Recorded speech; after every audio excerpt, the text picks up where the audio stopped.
DHO ಕಚೇರಿಯಲ್ಲಿ ಲೋಕಾಯುಕ್ತ ಭರ್ಜರಿ ಭೇಟಿ.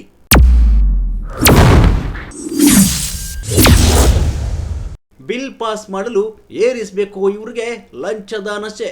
ತುಮಕೂರು ಜಿಲ್ಲಾ ಆರೋಗ್ಯಾಧಿಕಾರಿ ಡಿಎಚ್ಒ ಕಚೇರಿಯಲ್ಲಿ ಲೋಕಾಯುಕ್ತ ಅಧಿಕಾರಿಗಳು ದಾಳಿ ನಡೆಸಿ ಭರ್ಜರಿ ಕಾರ್ಯಾಚರಣೆ ನಡೆಸಿದ್ದಾರೆ.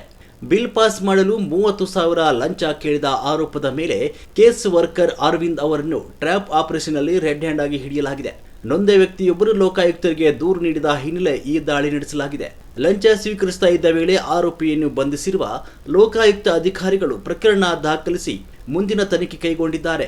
ಈ ಘಟನೆಯಿಂದ ಆರೋಗ್ಯ ಇಲಾಖೆಯಲ್ಲಿ ಸಂಚಲನ ಉಂಟಾಗಿದೆ.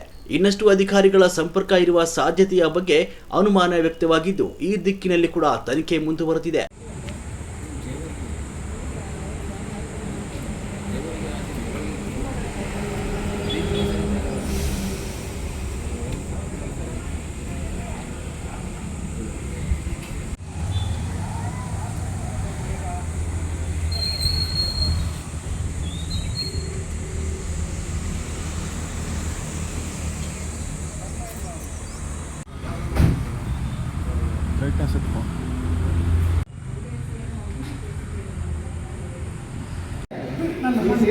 Please